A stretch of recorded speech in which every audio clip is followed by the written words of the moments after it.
Hello, good morning, शुभ सकाळ, श्री स्वामी समर्थ. तर सगळ्यांना माहीतच आहे हल्ली गुरुपौर्णिमा होऊन गेली, पण माझा हा व्हिडिओ यायला थोडंसं लेटच झालं कारण कामाने वगैरे बच्चूचं स्कूल आणि गुरुपौर्णिमेचं सेलिब्रेशन या सगळ्या गोष्टींमध्ये आणि परत लगेच गुरुवार आला. गुरुवारचं पण बरंचसं स्वामींची सेवा वगैरे असतेच.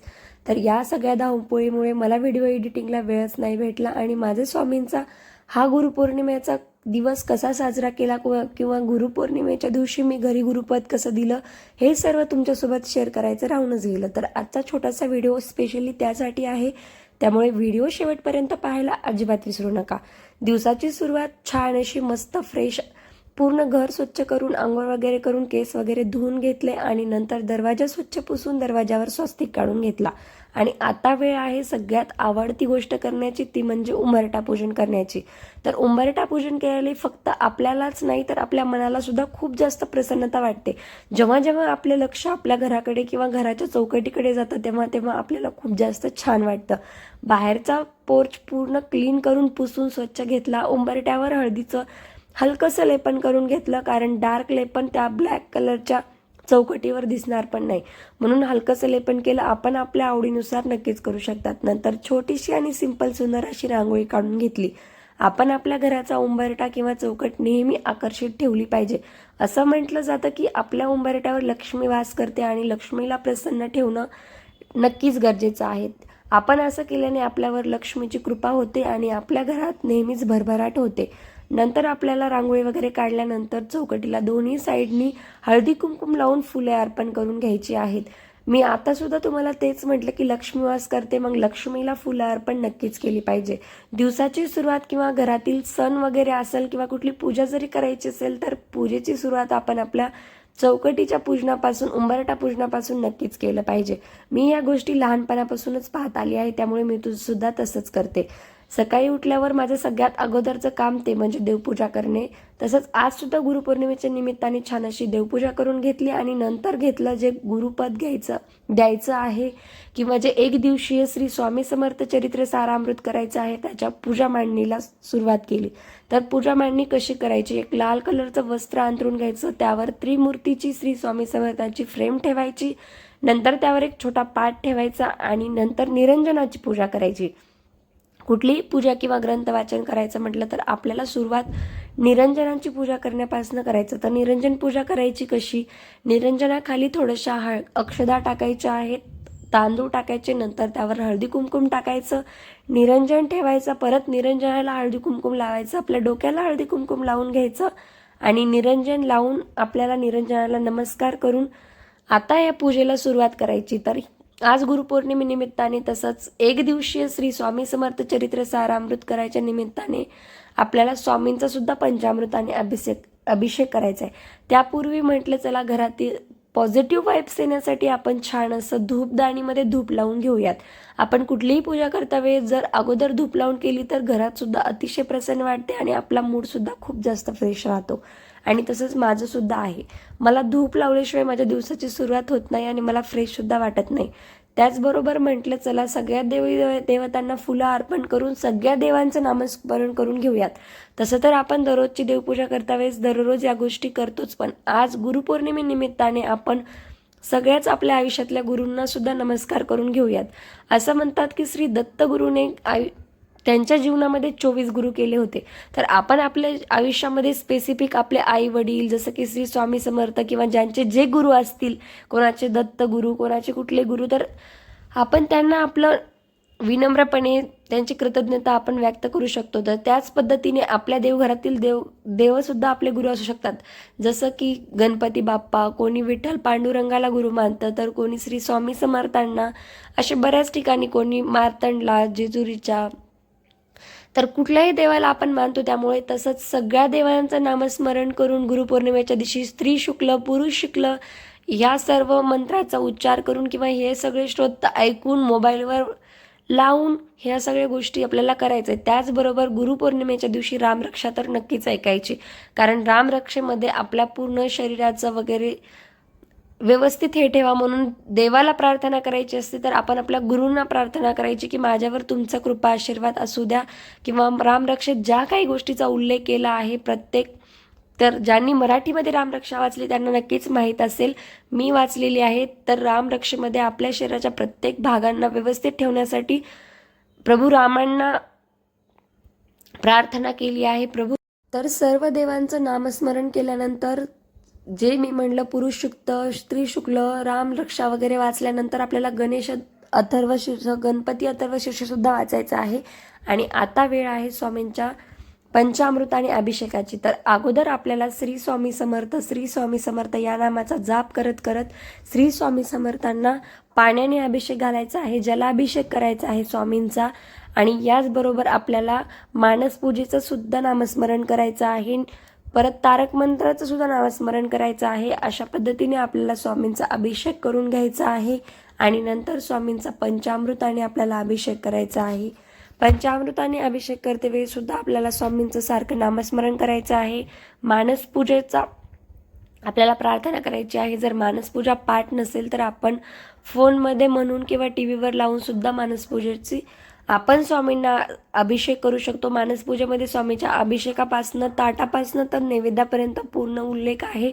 मानसपूजेमध्ये स्वामींना कशा प्रार्थना करायच्या ते सर्व आहे, म्हणून आपण मानसपूजा लावून सुद्धा स्वामीचा पंचामृताने अभिषेक करू शकतो. तर अशा पद्धतीने गुरुपौर्णिमेच्या निमित्ताने आपल्याला श्री स्वामी समर्थांना, आपल्या गुरूंना अभिषेक करायचा आहे, गुरूंचा अभिषेक करायचा आहे. आणि नंतर आपल्याला आपल्या एक दिवसीय श्री स्वामी चरित्र सारामृत पारायणाला सुरुवात करायची आहे. तर तुम्ही पाहू शकतात पंचामृताने मी कशी स्वामींना अभिषेक घालते, असाच घालायचा आहे. आपण गुरुवारी वगैरे तर स्वामींना नक्कीच अभिषेक घालतो, पण गुरुपौर्णिमेच्या दिवशी आपल्या गुरूंविषयी आपल्याला अशा पद्धतीने कृतज्ञता व्यक्त करायची आहे. आणि आज गुरुपद सुद्धा द्यायचं होतं, त्यामुळे विशेष आपल्याला गुरूंना अभिषेक वगैरे घालायचा आहे. आणि नंतर परत जसं मी म्हटलं त्यानुसार पाण्याने स्वामींचा छान अभिषेक करायचा आहे. आणि आजच्या दिवशी म्हणजेच गुरुपौर्णिमेच्या दिवशी जेवढं होईल तेवढं आपल्या गुरूंचं सारखं आपल्याला नामस्मरण करायचं आहे. नंतर अभिषेक झाल्यावर स्वामींची मूर्ती पाटावर स्थापन करायची आहे. स्वामींची मूर्ती पाटावर व्यवस्थित स्वच्छ कपड्याने पुसून पाठावर स्थापन करायची. आणि नंतर आपल्याला स्वामींच्या डोक्याला गंध लावून घ्यायचा आहे. गंध, अक्षदा, फुले व्हावे असा सुद्धा मानसपूजेमध्ये उल्लेख आहे. आणि जे शेवटी आपण स्वामींना पंचामृताने आणि जलाने अभिषेक घातला होता ते पाणी छोट्या पेल्यामध्ये आपल्याला वतून ठेवायचं आहे. तर आता या पाण्याचं काय करायचं, जेव्हा आपण स्वामींना गुरुपद देतो तेव्हा हे पाणी 2 अक्षरी मंत्र म्हणून आपल्याला प्यायचं आहे. तर ते पाणी म्हणून आपल्याला छोट्याशा पेल्यामध्ये काढून ठेवायचं. नंतर स्वामींना फुले अर्पण करून घ्यायचे. स्वामीचं आवडतं सुगंधित चंदन स्वामींना लावून घ्यायचं आहे. मी अगोदरच्या पण व्हिडिओमध्ये बऱ्याच वेळा तुम्हाला म्हटलं पिवळं चंदन स्वामींना खूप जास्त आवडतं. त्याचबरोबर आपल्याला त्रिमूर्तींना सुद्धा चंदन लावून घ्यायचं आहे आणि विठुरायाला सुद्धा चंदन लावून घ्यायचं आहे. आणि जसं मी तुम्हाला म्हटलं तसं आपण जेव्हा शेवटी स्वामींना जलाने अभिषेक घालतो तेव्हा ते जे पंचामृत आहे ते तीर्थ आहे, ते तीर्थ आपल्याला त्या पेल्यामध्ये काढून ठेवायचं. गुरुपद देताना आपल्याला ते तीर्थ लागणार आहे. नंतर स्वामींच्या त्रिमूर्तीच्या डोक्यावर अक्षता वाहून घ्यायच्या आहेत आणि फुलं वाहून स्वामींना नमस्कार करून घ्यायचा आहे. जसं मी तुम्हाला अगोदर सुद्धा म्हटलं की आज गुरुपौर्णिमा असल्यामुळे आपल्याला होईल तेवढं श्री स्वामी समर्थांचं, तसंच अगोदर सुद्धा मी म्हटलं की तुमचे जे कुठले गुरु असतील त्या गुरुचं नामस्मरण करायचं. गुरु जर दूर असतील तर त्यांना शक्य असेल तर भेटायचं, त्यांच्याविषयी कृतज्ञता व्यक्त करायची. किंवा असं गुरु वास्तव्यात नसतील तर त्यांचं नामस्मरण करून त्यांची पूजा वगैरे करायची. आणि आता वेळ आहे गुरुपद देण्याची. तर गुरुपद द्यायचे कसे, एक नारळ घ्यायचं, त्यावर एक फूल ठेवायचं आणि 11 रुपये दक्षिणा ठेवायची त्यावर. आणि आपण म्हणायचं की आजपासून स्वामी पुढच्या गुरुपौर्णिमेपर्यंत तुम्हीच माझे गुरु आहात, तुम्हीच माझे मायबाप आहात, तुम्हीच माझे बंधू सखा आहात. माझ्या जीवनामध्ये जे काही संकटे येतील त्यांना समोर जायचं तुम्ही मला बळ द्या स्वामी. माझ्या पाठीशी नेहमी उभे राहा व माझ्यावर तुमचा कृपा आशीर्वाद नेहमीच असू द्या. माझ्या घरामध्ये नेहमी वातावरण निरोगी राहू द्या. आमच्या सगळ्यांवर तुमची नेहमीच कृपादृष्टी राहू द्या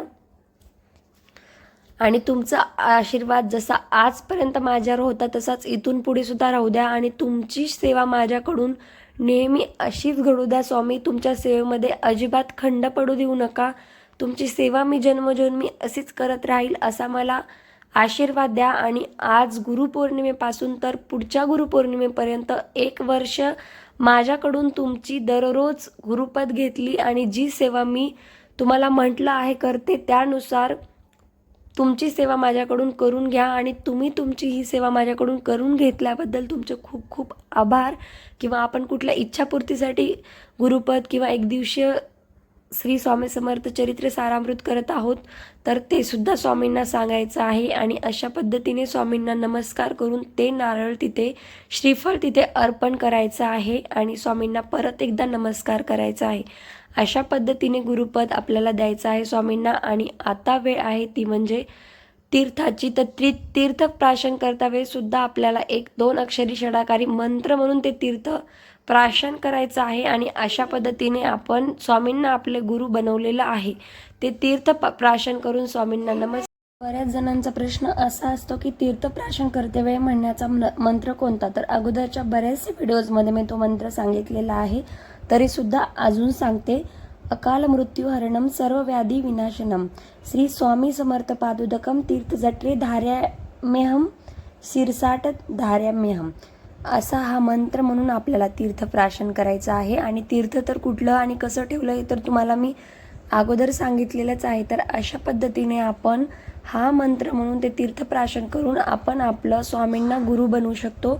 आणि स्वामी आपले गुरु झाले तर आजपासून पुढच्या 1 वर्षापर्यंत दररोज आपल्याला आपल्या गुरूंची, स्वामींची अशा पद्धतीने सेवा करायची आहे.